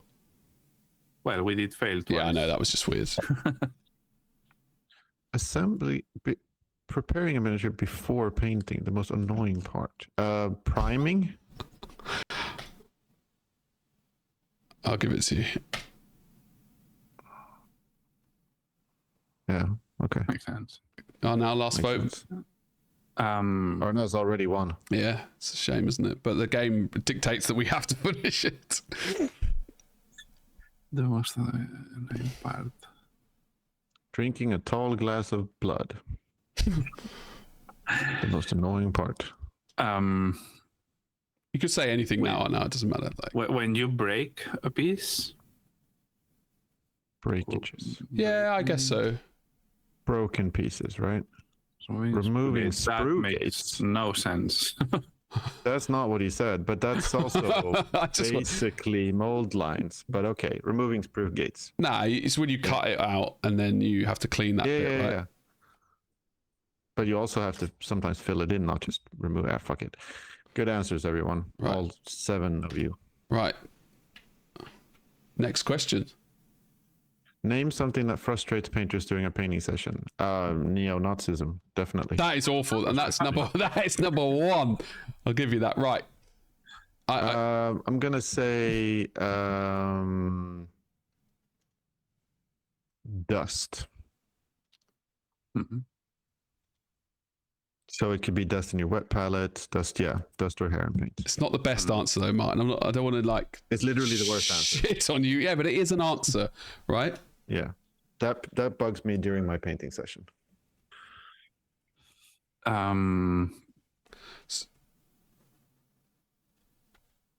That would have been my number 1, or very high up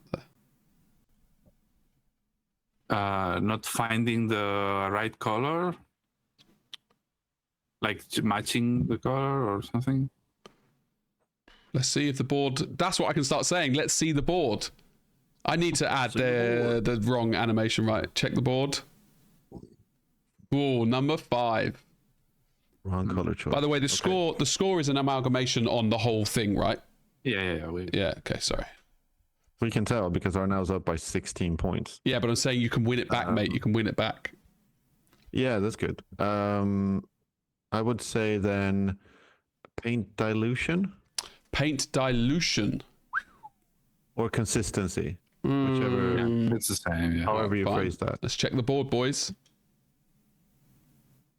It is there. Well done, mate. But it's not the best. You guys have struggled. Yeah, we have. Yeah. Jesus. Really curious. It's obviously going to be something that neither me or Arnaud think Yeah, that's is a big problem. Yeah. Like for me, being shit would be. Yeah, exactly. Just being interruptions. Interruptions. Oh, I interesting. mean, how long does that happen? I don't know. Let's check I'm the saying board. things that people might say, not that I think. Yeah, true. Hold on. Incorrect answers. It's not on the board, boys. So it's over to you, Martin. This is your chance, buddy.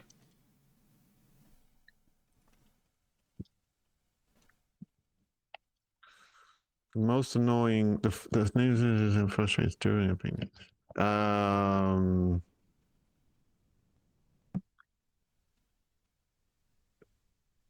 I mean, details being too small, maybe just being shit, not seeing the details properly, something like that. No. Sorry.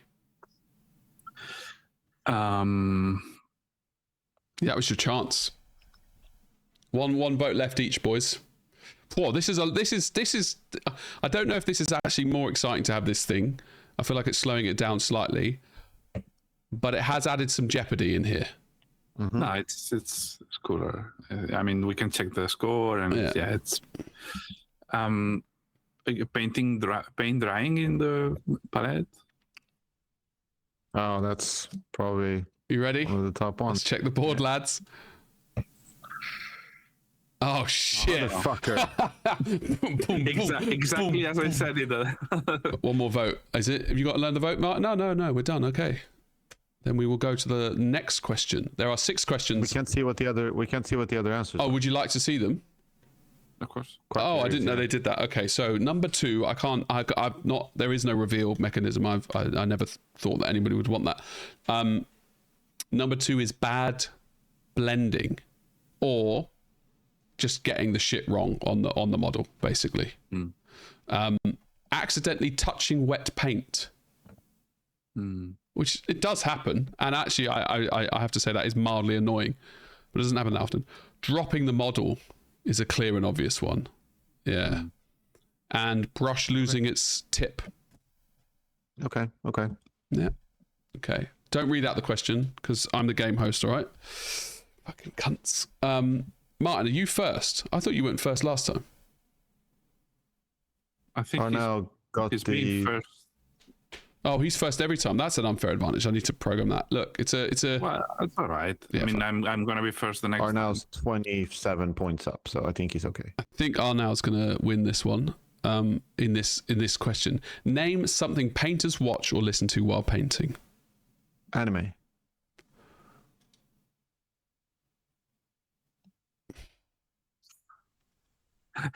His face is out. Oh, okay. That was no one said that. No one said anime. I might be a little bit strict there, but it was too specific. Yeah, movies. That's too specific. Yeah. What is movies an answer? We can't have 8 answers if movies is one of them. Oh, you're gonna hate me later, but. Oh, it's not in there. No, it's not. What the fuck? Yeah, this makes no sense. If I don't know how specific we want to get. Are we talking about artists or like? Hey, I don't make the rules. Name something painters watch or listen to while painting. Yeah. Okay. Fine. Audiobooks. Yeah, makes sense. Whoa. Number 4. Unlucky, mate. You're nearly right. I mean, you were right. No, you're doing good. Arnau, it's 1 vote left each. Arnau has 2. Podcasts. Podcast is going to be number 1. Nah, I don't think so. Oh, okay. Podcast is number 1. We'll take a quick recess. Now, I hope everybody is fully relaxed after that little advert we had in between our game show, which is the best game show on any podcast with the fewest listeners in the world, I will say.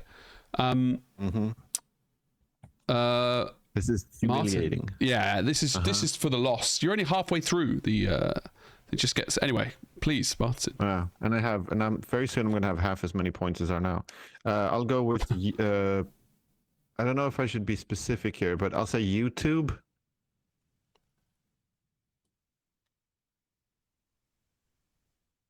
Yeah. Okay. Oof. Wow. That was a shot in the dark. I was surprised that you got that after having already said the anime. Now.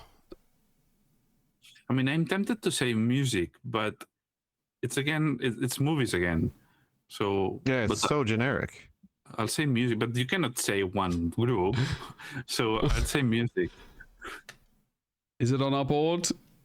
I mean, yes, it is. Number 3. So we have 4 answers that are not music, podcast, audiobook, or YouTube. Okay. Yeah.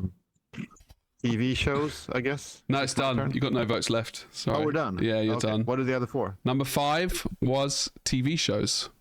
Yeah. Makes sense. And of course, number 6 was painting tutorials. But how is not movies then? If yeah, I agree. I laughed. If you had seen my face while laughing while I entered that as the wrong answer.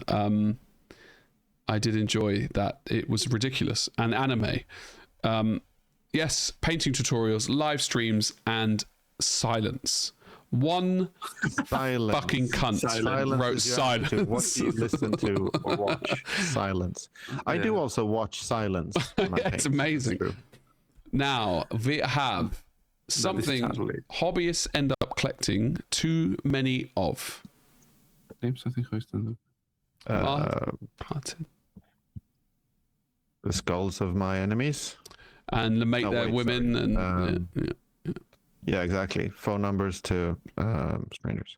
Hobbyists end up collecting too many of something. Models. I mean, let's just get broad. Let's see if it's on our board. Miniatures. And I want us to both look sideways, which we obviously can't, but... Yeah. No, wait, it's the other way, right? It's that way. Boom. Yeah, unpainted miniatures. Top. Shocker. Answer. Yeah, paints. Yeah, that's got to be number 2, surely. Let's see. Mm-hmm.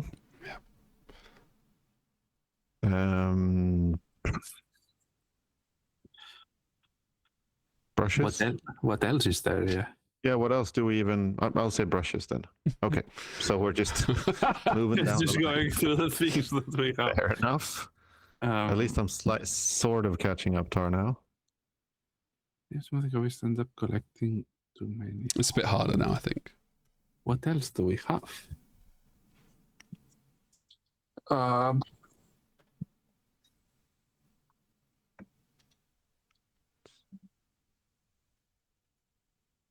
I don't know. Maybe I would say planes. I don't think I had that on my mind too. Yeah. No? Let's check the board. Oh, nice. No plinths. Yeah, paints, brushes, miniatures. Surely that's it. Like, what else would we collect too many of? It's a good chance to potentially overtake our. Now, I'll tell you, the 4th answer has 12 points on it. The 5th has 10. 1 vote left each.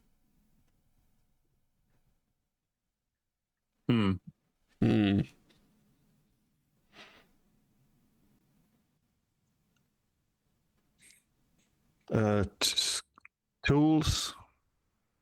Let's check the board. What I like now is I can say, let's check the board, and you don't know if it's going to be a hit or miss. And it's it's something. Oh, nice. Tools and gadgets. We are neck and neck. Ooh. Neck and motherfucking neck. Finally. I'll say books. Yeah, it's gonna be on there. People buy yours, they buy Roman. I'll reference photos. Yeah, semi counts. I've got to go in like 7 minutes, so I'm just going to click faster. Right, and we go to the next question. Well done, boys. We also had basing materials. Basing materials, that makes sense. Bits and spare parts. The bits box. And paint racks and tits. Big racks. Because racks is another word for tits. Definitely is. We collect storage. Paint racks. Yeah, we collect storage now. I literally do. I have so much I have more than I ever needed. Name a place painters. I don't think you can relate to people who refuse to paint but are still like committed to this hobby. Name a place where painters get inspiration. I'm speeding up now because I need to go and pick up the door. Okay. A place where they get inspiration for color schemes. Painting competitions. I don't actually think that's a good answer. Fuck. That's kind of it, but no. Instagram. I should have. Social media. I never thought anybody would put it that way. Yeah. I get. If it says social media, then Arnaud should get. No, that. It doesn't say social media, but it could be it's construed that way. Fuck it. Okay. Check the board.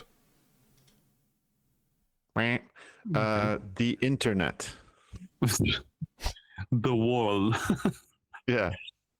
No. Jesus Christ. Color schemes. Other painters? I don't know if it's phrased like that. Yeah. Other painters. It's phrased exactly like that. It's literally, I'm like, did you answer this? I'll say nature, like real animals and nature and Beautiful. such. Thanks. It literally says nature. Okay. Can you see my screen? Is that what's going on? Art.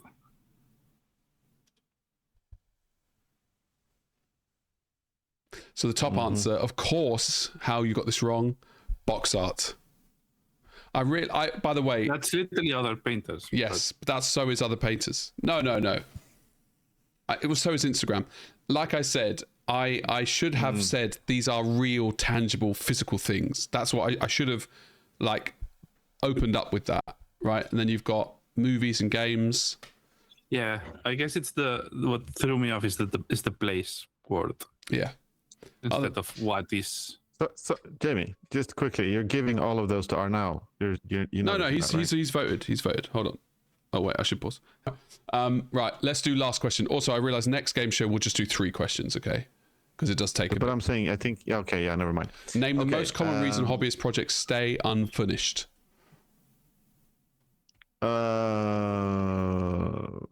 Distractions. Mm-hmm. Go to the board. Maybe. Fuck. Okay, so should I phrase? No, yeah, it's too specific. Be more specific. Sorry. Other projects, new projects, get in the way. Let's check the board. Yeah, new projects. So how do I say it? Like a wall, like we don't know how to follow, or we don't, you know. Let's check the wall. Well done. Not the best answer, but it's still good. Too difficult. Yeah. You need Arnau to get 2 wrong, and you get both of these right, Martin, and then you could win. Not most reasons is process finished.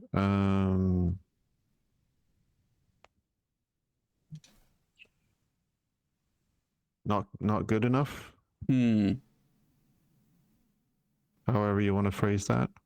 Let's check the board. Motherfucker. Sorry, mate. Finished. Lose interest. Let's check the board. Oh, shit. Sorry, guys. Shit.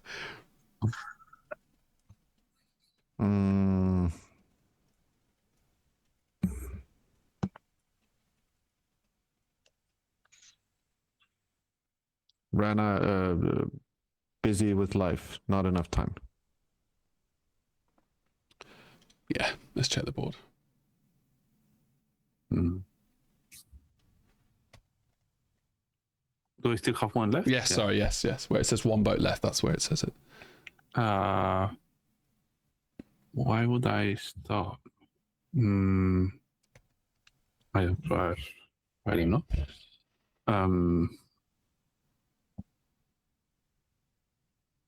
To be fair, I cannot think of a single thing why I would leave a project unpainted other than this 4. Unthinkable. Right, exactly. The most common reason.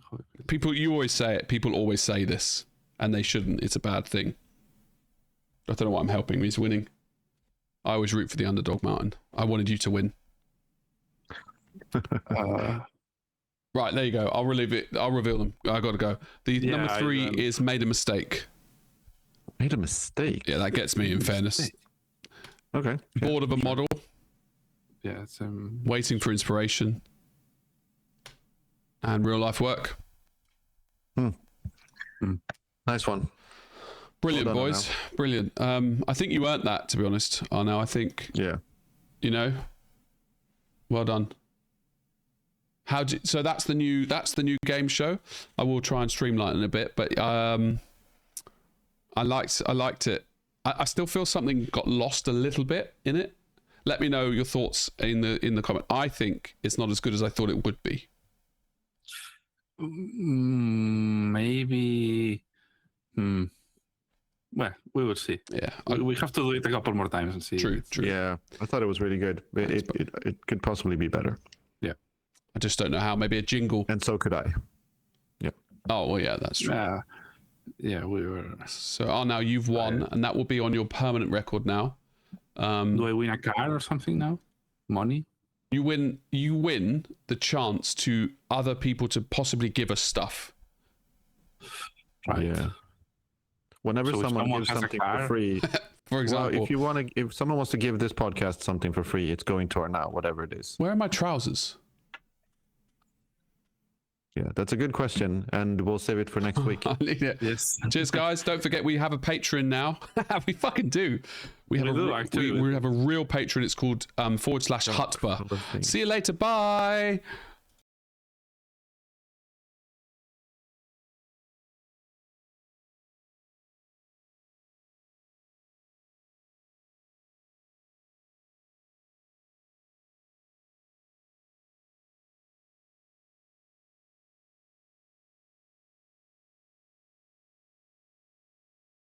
So but I still did this. So it's maybe a 7 or a 7.5 or in my ideal, but it still exists and it's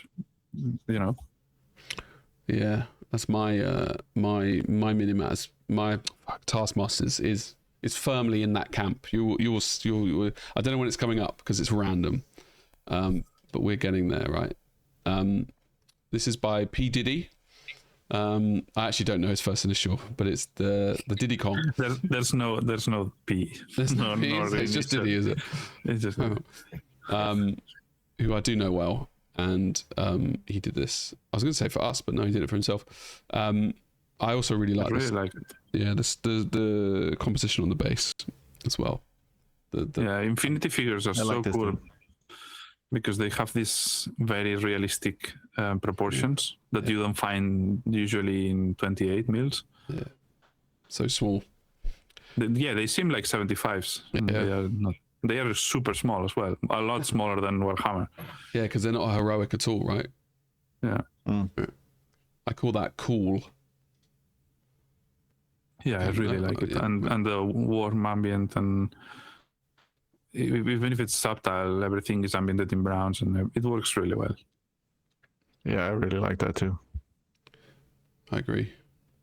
Well played. No, I thought Paul did it. Not Paul. I thought Diddy did. No, this is also David Roberts. Well, then we're just sharing his artwork at this point because video. Yeah. I thought that because of the 2, I assumed. Hold on, which is the mouse that everyone can see? I assumed it was the Crow. I mean, you can do 2 Taskmasters, right? There's no rule against it. Yeah. So literally, maybe he just did 2. Fair play to him. Yeah. Hold on. It's really good. The base also, it fits so well with a character. Yeah, it does actually. Fucking dwarves, yeah. He does like his dwarfs. Anybody who likes one thing over other thing is a savage. You know, if you like the same thing, it's a silly way to approach the hobby. Yeah. I wouldn't. I personally would always do one different army or race. You are a man of diversity. We've always known this. 101. I like this. So this piece was this is how I want to paint, believe it or not.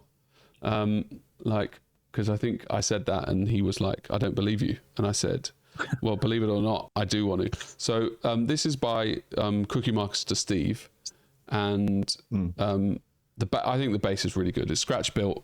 I think, did I include 2 views? Yeah, I had to because there's forced shadow.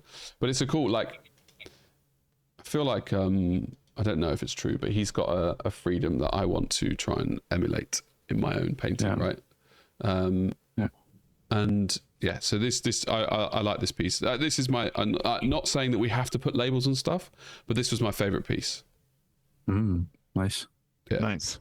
It ignites something. Yeah, I think it's the also the front skeleton's clearly going to fall off a cliff right there if you look at his right foot. Yeah, no, because there's more floor. No, It's not that's not it. That's it. It's a precipice. Like, I don't know why they've, like, what are they thinking? They're blind as well. Yeah, it's the piece that spoke to me the most. There's nothing behind them. Yeah, I think it's very cool too.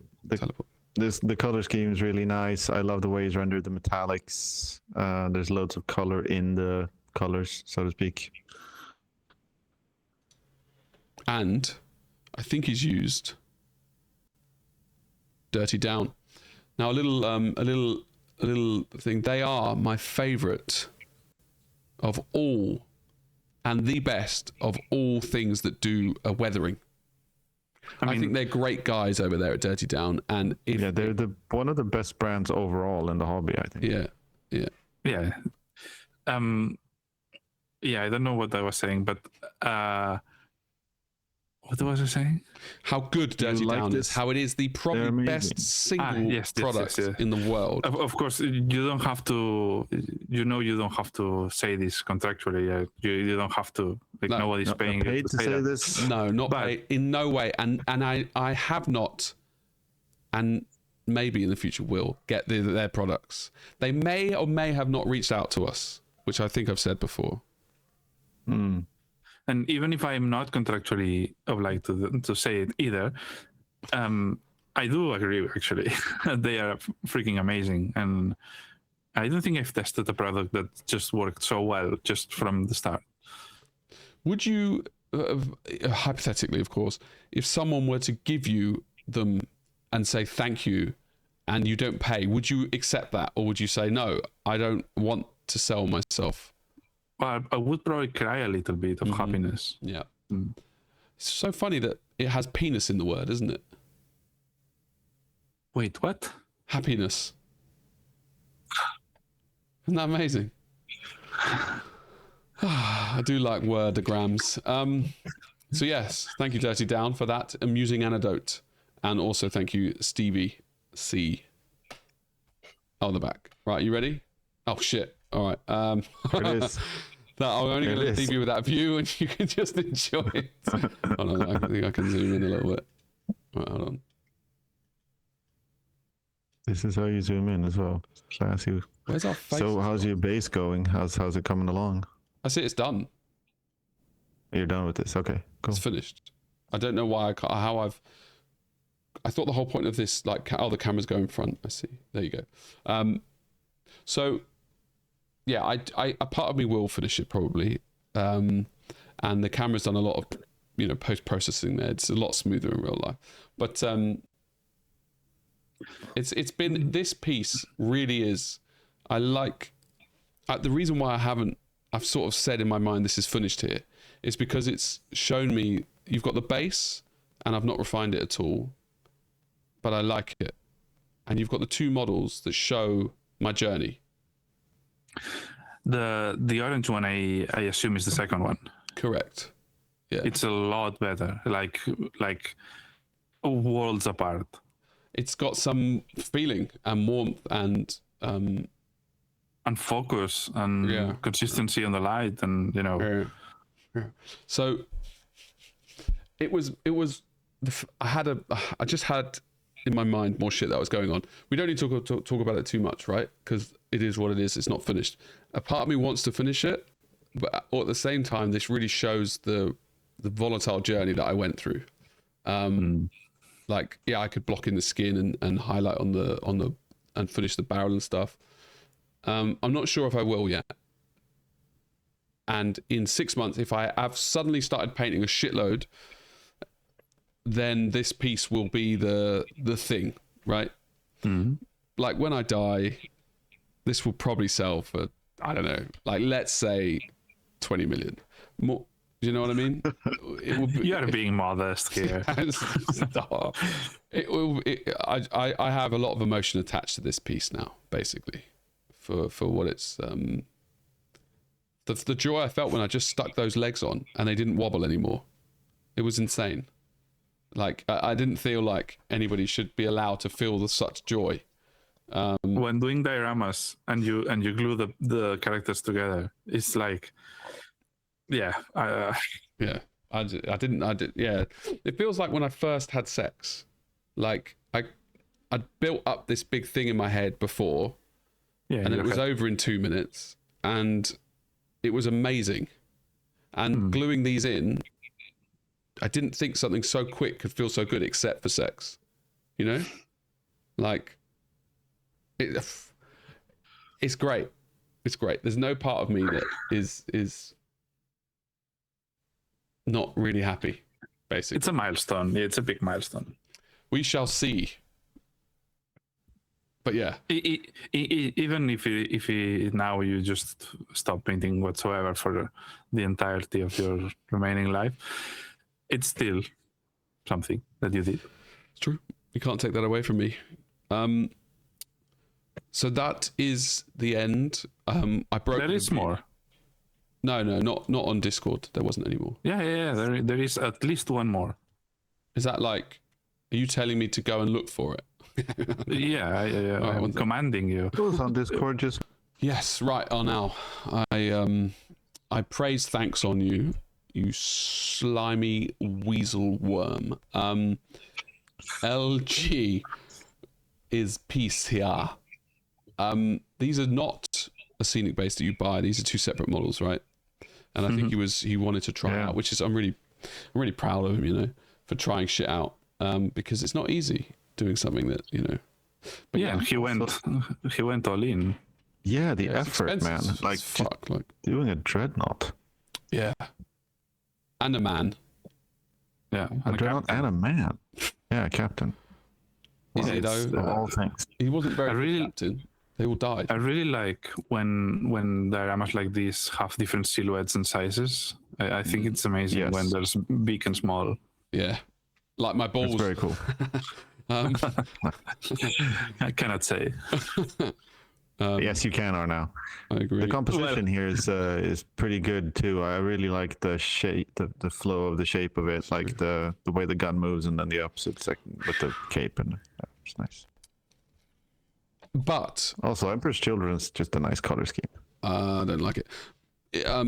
It is. He's done metallic everywhere, right? Which is interesting. I'd like to see what this looks like in real life, because it's shiny metallic? Here from the yeah, basically, but that much metallic. Like, do you often see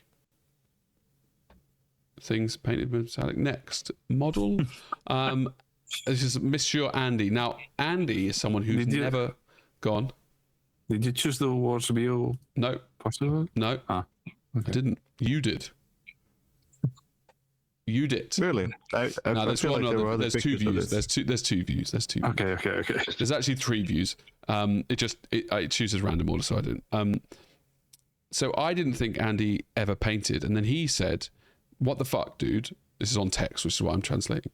I painted every Taskmasters except for the last one, and then I said, "Dude, I don't remember that." And he's like, "What? How could you not remember?"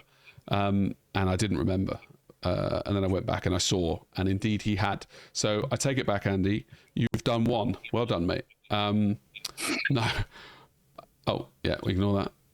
Oh, fuck. This is the random order problem. I'll just quickly sign off from Andy's. Oh, no, let me just get there. There you go. So there's another view. I really like this piece. And I also really think that the cucumbers are really nice. Yes. I like the great cucumbers.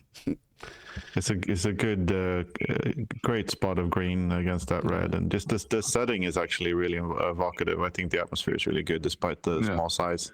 Yeah, I love it. And this is the kind of stuff that I'm going to create. Now I do art. Okay. Let's go back. No, we can't wait. Casablanca, which is a country. Or it's a city. Fuck. It's close. It's something. Yeah, this was close enough, right? Yeah. Yeah. I'm happy. I feel a lot of sadness about me not sharing the whips, actually, because what you don't see about this piece and all the pieces is that basically everything has been scratch built. Obviously not the models, but the bases have their conversions as well of this lady, nearly called her something else, dying, and then her lady friend. Is the one on the dying one on the base is only slightly converted. It actually looks like that, but standing up. Yeah, it's from the what? But she's standing up. No, she's not standing up. She's lying on the base of the Hospitalier model. She's just hurt herself. Yeah, but okay, cool. but then all the little bits around it. But yeah, I get you. I mean, the Furkan is. Yeah, I was just. Of course. You please. I mean, I fucking love it. I wish I could do freehands like this. Maybe I can. I should try. You can. I don't think I can. It's real painting at that point, though, isn't it? It's literally it's a canvas. So yeah. It's something. Yeah, she's merged both though, canvas and 3D modeling. It's interesting actually, this style versus the Grosch style. I don't know how to pronounce your surname, Andy. The what? His surname. Yeah, I don't know. Or whatever. No, it's interesting, the two styles, right? Because Mrs. Blanca has done. It's a round base. It's a very focused story, but it still perfectly conveys the message that this bitch is dying, and the lady up there is annoyed that. Well, not annoyed, but do you know what I mean?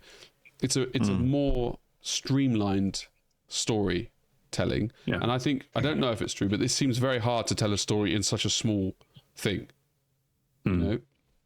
And then you've got the Gross guy, Andy, who's doing the story is that they're walking through blah blah blah. I guess it's actually just depends on what you're trying to say, because if you put walls around this, it would lose that focus. Whereas if you remove the walls on Andy's, there's just two blokes walking over a path.